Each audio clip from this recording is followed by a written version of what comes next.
So, good evening. Hi, Graham. Tonight we're doing Meta Programs 3, and this is where we put it all together and we go through the 3 steps, which is first of all to identify the meta programs that the other person is using, second to elicit them, and third to utilise them to get the response that you want. So the first step is to decide what response you want, and very often the response that you want will be a yes. And when you get to the end of the process, you want to be checking that the yes you got is a congruent yes. So in other words, the whole person is saying yes and not a yes, which is probably more like a mixed signal. So here you want a congruent yes. And the steps that we're going to go through is, first of all, to ask questions, then to make statements, and then to use commands. So question, statement, command. Within the question part, we're going to ask a very high chunk question, like what's important to you, or what's happening, or how's it going, something that's very non-specific, and then gradually drill down into the detail, which will be the first part of the questions. So you're going to have big picture to detail, and you're also going to elicit in the first part what modal operators is the person using. So that will be can, can't, should, must, mustn't, have to, got to. All those things that indicate either something that the person needs to do or something that's possible for them to do. That's going to be the first bit. The middle bit is going to be when you're going to elicit where they are in relation to time. So when is a useful question to ask when you're going into time. What's important is useful to elicit what I said earlier. Then when will elicit where they are in relation to time. You can notice if their timeline is through time or if they're in time. If the predicates or the words that they're using indicate the past, the present or the future, whether the words in the non-verbal communications indicate that they're processing visually or auditory or kinesthetic or self-talk. That's the middle bit. Then you're going to come to the end bit, which is going to be to check whether their reference is inside them or outside them, whether they're referencing what's going on with themselves or what's going on with the other person. And then once you've done that, you're then going to go into a statement where you will paste all the information that you've gathered up to that point to find out whether you get a yes or a no. If you get a no, then you're probably seeing the pattern of mismatching. And one of the things you can ask up here is check whether they're looking for the same or difference. So when you get over here, you're going to notice whether they're matching or mismatching. If they're mismatching, you just add the word not in front of what you said. And the goal is by the end of it, you're going to have a yes. So guess what I did today?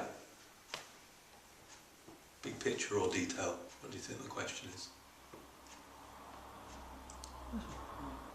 Big picture. Guess what I did today? It's massive.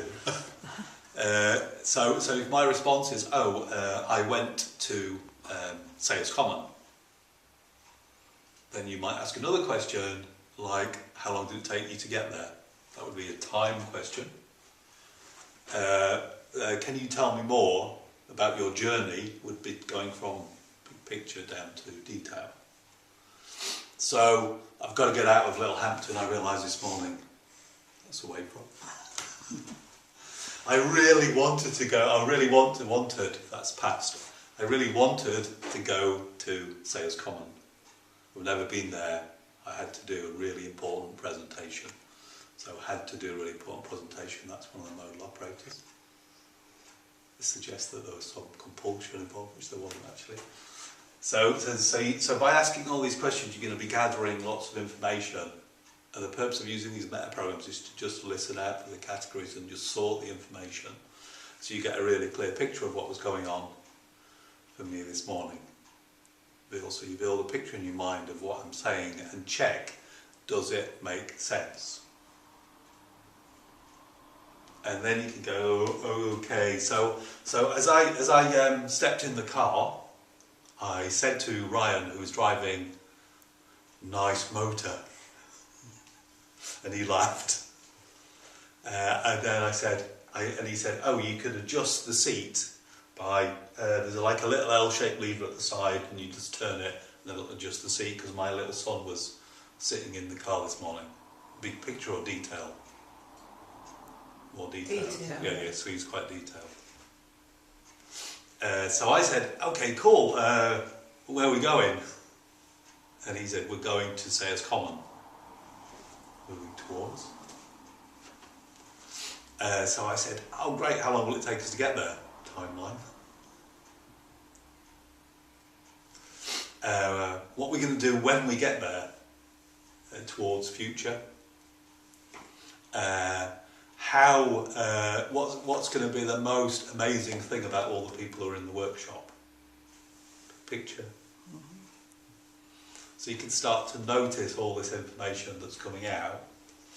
And the response that you were after, which I didn't tell you, is, did you enjoy it? So, was it different to other workshops that you've done? Same difference. It was different, yeah, because it was in a different place and a different bunch of people, and they were all really, 4 of them were really young, or really ready to rock and roll and go for it. 2 of them were the bosses, so they were slightly more reserved, and 1 of them was just right. No, he was like the Teddy Bear's picnic there, so he was ready to go as well. And from the beginning, what I wanted to do is to get them to do an exercise. So I asked them lots of questions in order to make sure that it would be possible for me to get them to do the exercise. And when I got to the point just before, I noticed that some of them were matching. Yes, we're ready to do the exercise. And one of them was very slightly mismatching. No, I'm not quite ready. So I said to him, I don't want you to get ready to do the exercise any faster than you're ready to do it. And he went, So that was a little bit of match, mismatch, match.